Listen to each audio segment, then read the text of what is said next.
and thank you for joining us again to discuss the moving parts of a transaction. Today we're going to dig into something that I don't think we talk about enough, and that's the emotions and the communication and the expectations that have to be explored even prior to engaging with an agent and starting to look for a house. So the real estate transaction is a phenomenally emotional experience. And let's face it, it's because you are choosing one of your most human needs, which is shelter for yourself and your family. And so you go through a lot of emotions. I mean, when you first decide that you're going to buy or sell, you go through excitement and maybe even a little bit of fear. Sometimes there's some regret.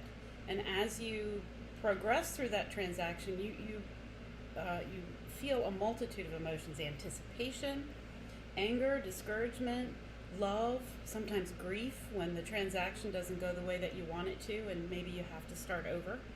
So it's really important that you be able to talk with your agent about your goals and that you thoroughly understand the market you're in, because that will set the tone for some of the things that you'll need to do and understand to have a successful transaction.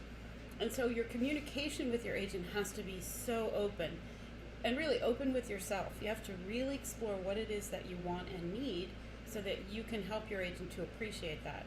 And then you have to feel comfortable to say, this is how I feel about certain things, because your agent is your advocate and you need to be on the same side.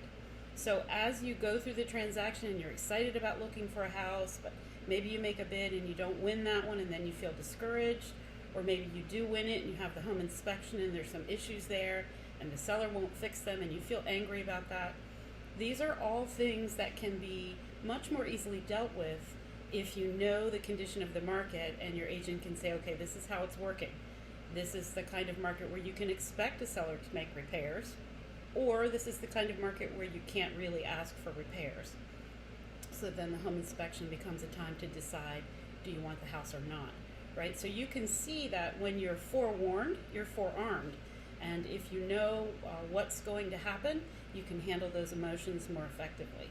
So just remember that a real estate transaction is a very emotional process, and you do need to have expectations set for what you can expect, and then you need to have very intense, very open, very frequent communication with your agent. So we hope this information has been helpful. If you'd like to explore the topic further, please feel free to reach out to me at the information provided on this video. Talk to you soon.